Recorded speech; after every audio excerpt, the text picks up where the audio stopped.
Um, Hi everyone. Just some more random thoughts.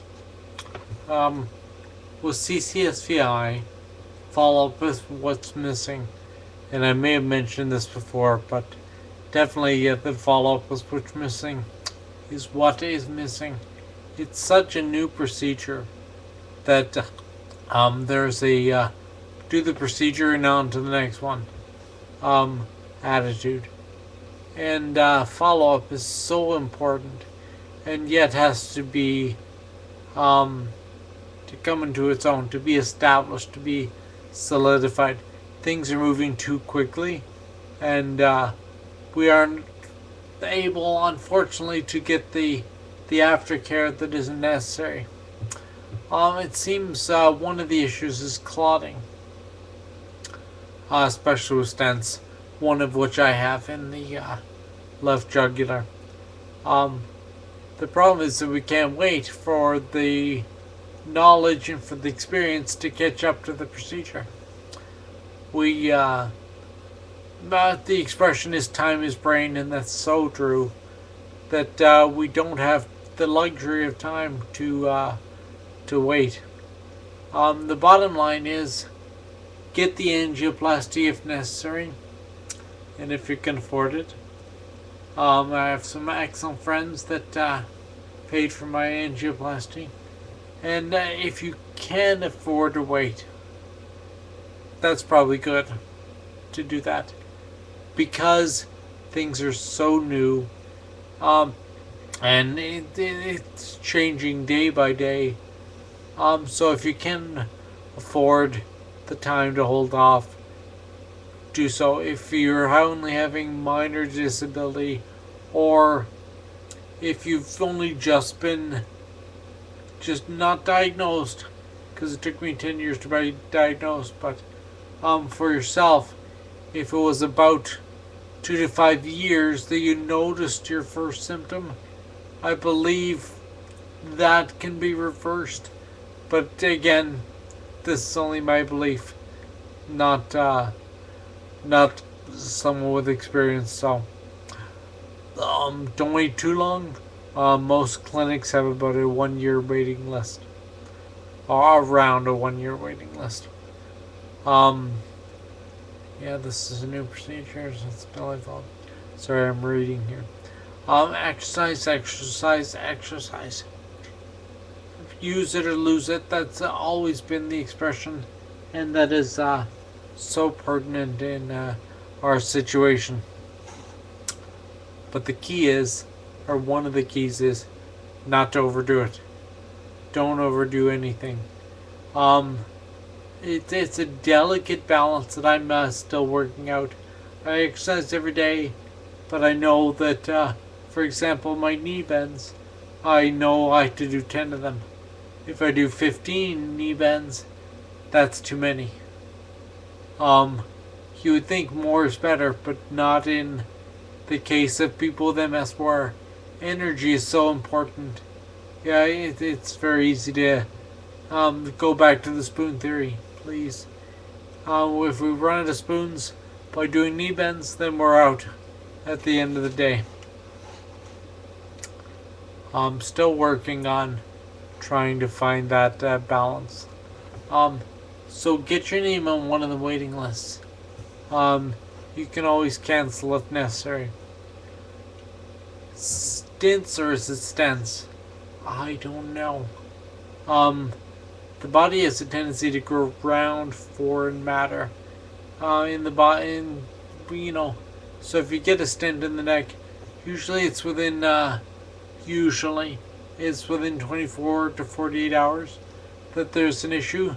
I'd say once it's been in there and your own body has started to grow around it, that's good. Sorry. As the stuff grows around it, your body has a tendency to close off things because the volume of the body growing around the stent or stent. So even though it's been surgically opened, the body has a tendency to, like I say, close things off. If occlusion occurs again, a larger diameter stent can be used. It can be put right inside the stent that's already there and harmlessly expanded to break open the existing stent, or to widen the vein, or to expand the area so the blood can flow properly. Sorry, I'm reading again. Vascular surgeons are not terribly concerned about just small tears in the vein that may or may not occur, because they seal themselves. And also, it's not a high pressure thing like an artery. It's a very low pressure in the body by comparison. So the small tears really, in a lot of cases, go unnoticed by the body.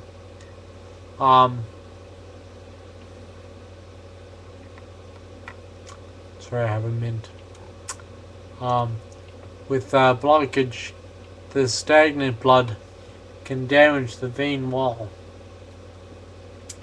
and cross the blood-brain barrier, and age and length of how long you've had the disease is also a significant factor. That may be one of the reasons that MS gets worse over time.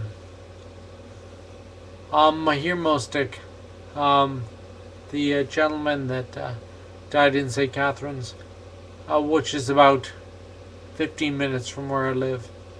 He was a 35-year-old resident of St. Catharines, and he went to Clinica Biblica in Costa Rica, San Jose, Costa Rica, last June, to be given the liberation therapy.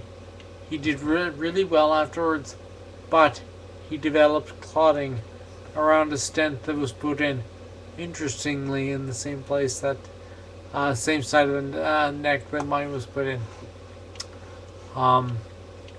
And of course the doctors in Canada said, "Oh, you were treated in Costa Rica, so we're not going to treat you," even though an early I'm on Plavix, so an early remedy to the situation may be to put blood thinners.